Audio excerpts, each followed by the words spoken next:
governments would like to keep us apart from one another. Why? If we all can listen, if we all like metal, if there's metal lovers all over the world, then why can't all those people be friends? Hello， 大家好，欢迎收看《乐手潮》这一集的节目，我是金星人主持人 John。我们今天很荣幸的访问到人称庞克教母的 Patti Smith， 她集作家、音乐家以及视觉艺术家于一身，更在2007年入驻摇滚名人堂。她震撼庞克界的专辑 Horses 在2025年迎来了50周年，更在2025年年底推出了她的新书 Bread of Angels。刚刚结束 Horses 50周年的 Patti Smith 抽空跟乐手长进行一场访谈，就来看看她想对大家说什么吧。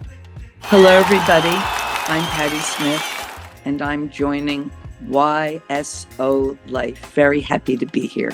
It's our honor to have you here with us. And so I'll start by saying, while your legacy is deeply felt in Taiwan, however, like many younger generations are maybe just beginning to discover the depth of your work, right? So how would you introduce yourself to, let's say, a newer generation just discovering your work for the first time? And I'm curious to see, because people like to give an artist some like nicknames, right? So are you aware that you're being called the godmother of punk in Taiwan? No, well, I'm called that quite a bit. I mean, I feel like nicknames, if it's helpful to people or if it gives people some sense of who you are, I don't mind. I don't like to be pinned down, truthfully. But when I was very young, I used to be a queen. Now I'm a godmother.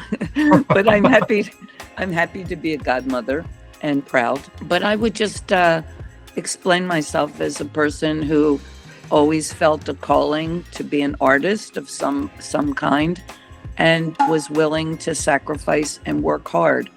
I think that the essential ingredient for anyone, whether they're career bound or more of an artist or whatever you decide to do in life, being willing to work hard and sacrifice is very important. So I would say, I've been working publicly for half a century, and what's always propelled me is the work itself. And I think that's the most important thing. Not fame or fortune, those things can be fun and great, but the work itself.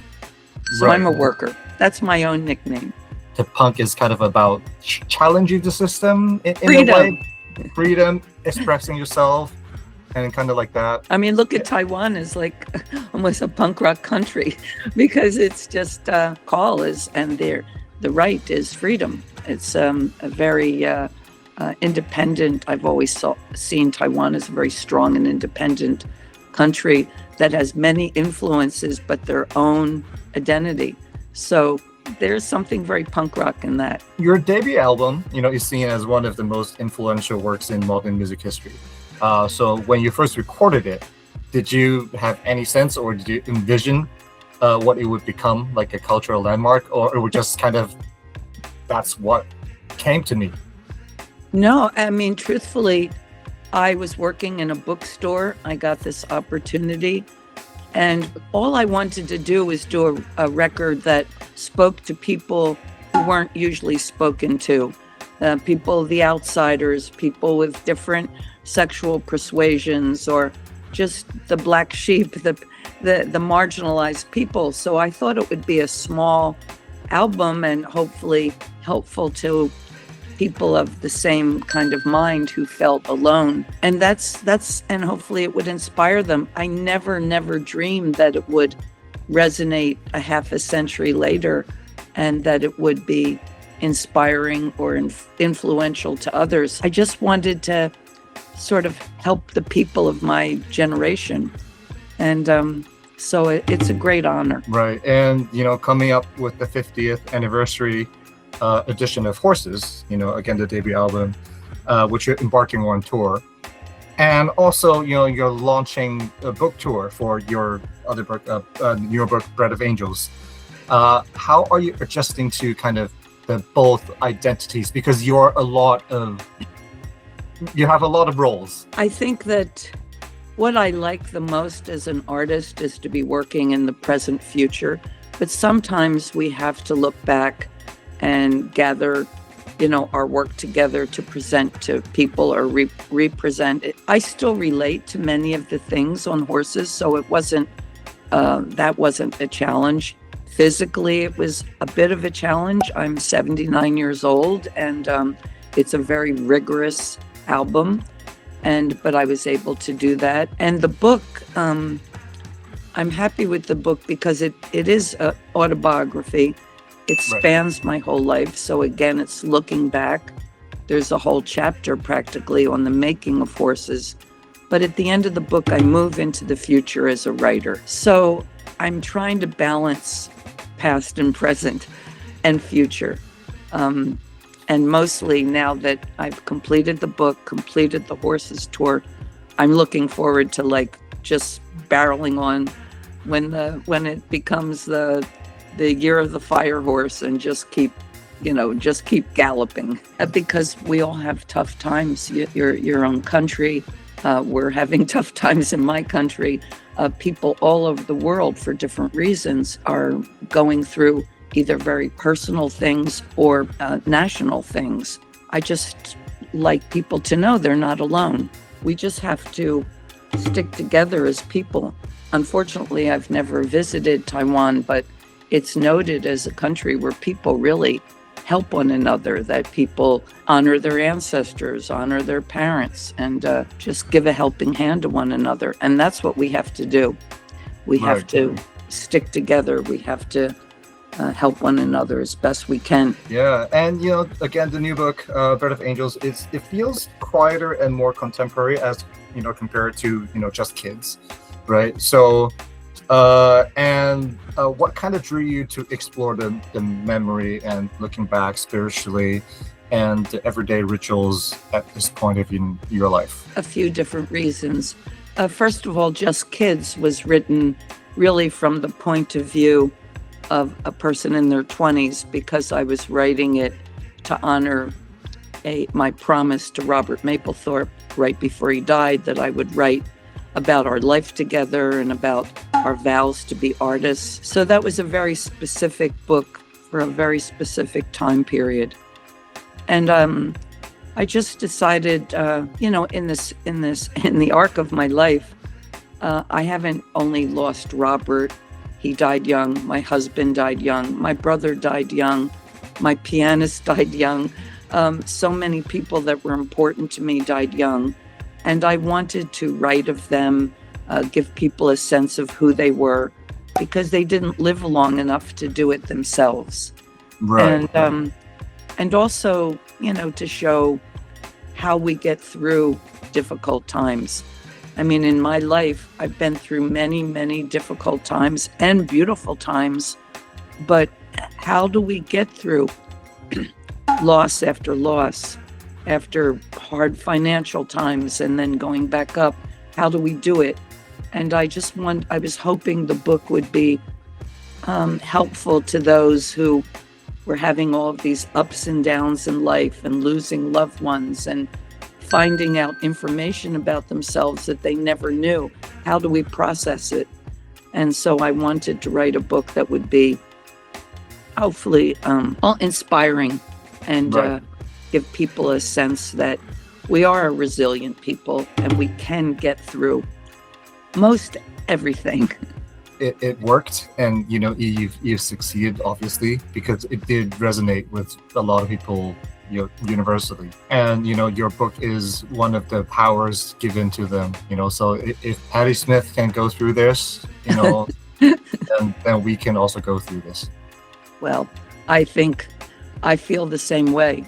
I also look at of you and people, the things that all of you face gives me strength in facing my own things. It's not just a one-way street.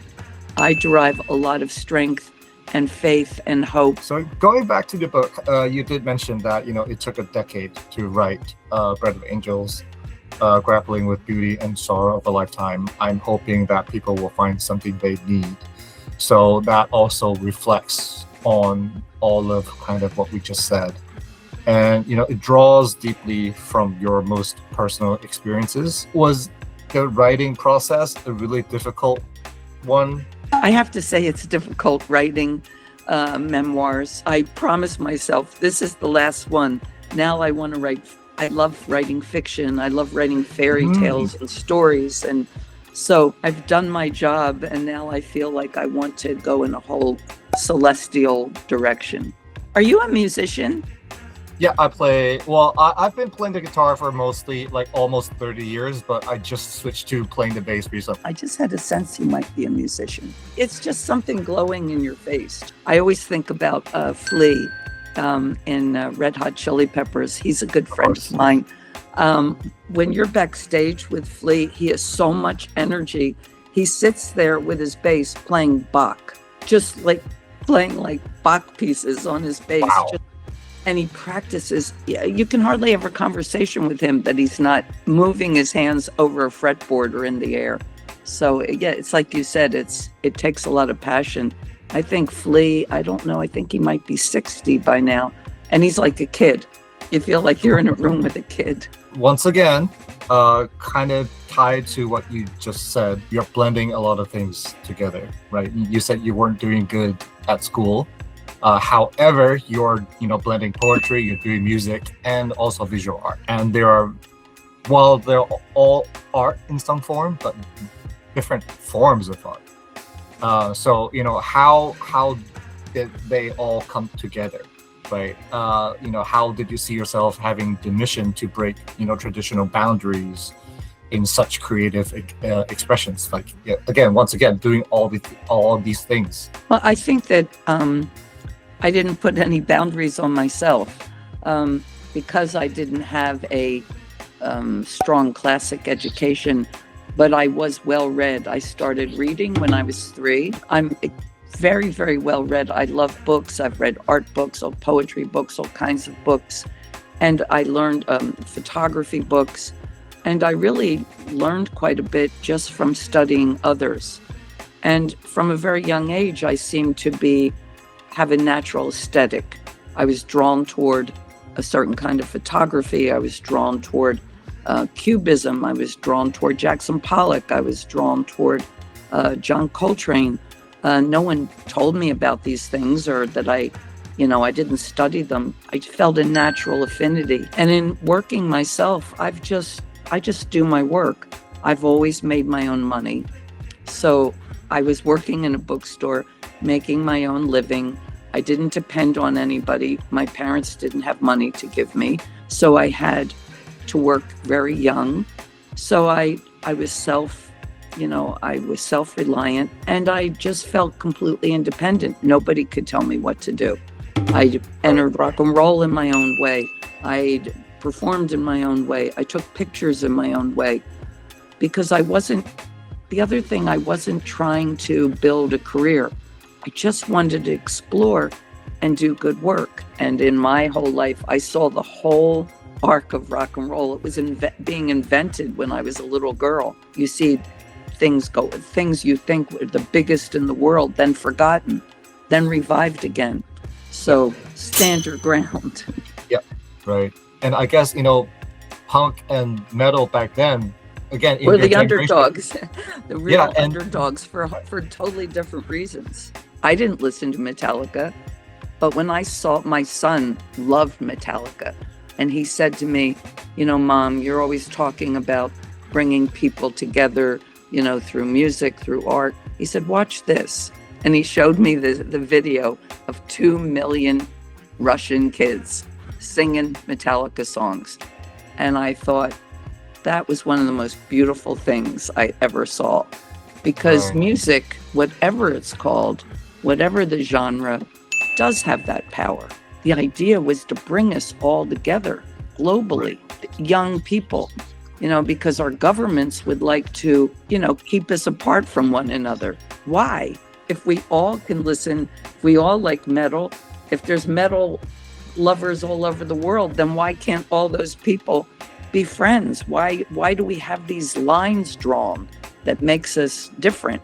Why can't we just, be able to find each other through art and music, which is, no matter how dense and heavy your music is, it's still a product of love. Both your books, Bread of Angels and Just Kids, both feature your childhood, but they were written years apart. So yes, yeah, I was kind of wondering, were there any like changes in your thoughts? Well, my perspective might have changed about how I conducted myself later in life, but in terms of my childhood, Bread of Angels just gave me a wider canvas to tell more stories.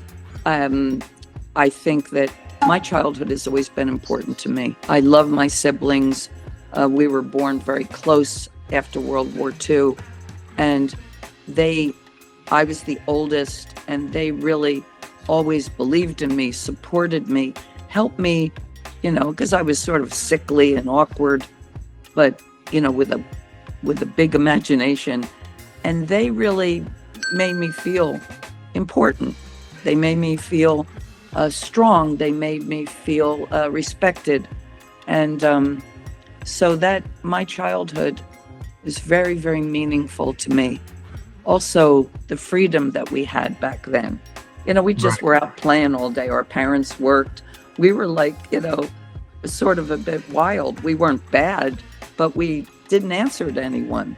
And it was magical. It had its, again, hardships, mostly financial, and there were a lot of illness and things. But all in all, it was such an imaginative time. So I can't say that my thoughts about that period have changed. I'm not the same person that I was in my 20s, except, I'm very similar in many ways, but I have aged, I have evolved. So I really wrote just kids from a younger perspective to keep it in that time period. I wanted to write as it, from the perspective of someone in their 20s, remembering what happened, what New York City was like, what Robert was like, what our life was like. But Bread of Angels is really from the perspective of a person in their 70s who's looking back at her life and trying to put everything in place. Mm-hmm. So yes, there's going to be a different tone and different things I'm concerned about, but they're both from an honest place. They're just different. And you've been active, like politically and humanitarianly, like voices for decades. What keeps you grounded after decades of influence? And how do you see the relationship between art and social responsibility in today's world? I'm not a political activist because I, even though I try to do my part, I'm not like somebody like Greta Thunberg who gives her whole being to activism. I'm an artist first, a mother, and then I do what I can. And I speak for what I can and will march for what I can. But I don't think, when people ask me artist responsibility, I think it's every human being's responsibility. Mm-hmm. And we can all do something. If you can't do things physical or donate even your time, you can radiate good. You can radiate love. And I don't care if that sounds to some people, that's corny or something. It's a real thing. If that's all you can do, you're doing something important. If all you can do is your neighbor's sick, bring them soup, that's important. And every good deed to me is activism. I've learned also that in order to engage yourself as any kind of activist, you have to be ready to lose and to suffer, because it is the hardest thing to be, because activists, especially in our present world, there's so much derision and so little support. And in my country, activists are looked down upon as just troublemakers. I myself have just tried to learn to balance these things, to do what I can, but also accept that a lot of my efforts are not going to be rewarded with something good happening. But we have to continue doing our work. We have to continue to live. I have to continue to make a living and take care of my loved ones. I have to continue as an artist to do my work because it's a calling I've had my whole life. And I will speak out as much as I can. And you have, once again, inspired generations of artists around the world, even the non-English speaking ones. That's why we're doing the interview right here in Taiwan. What would you hope, what message would you like to give all the young readers and listeners in Taiwan that's discovering your work today? I would hope if they like the work that it gives them courage. It gives inspires them to do their own work. That's very important to me.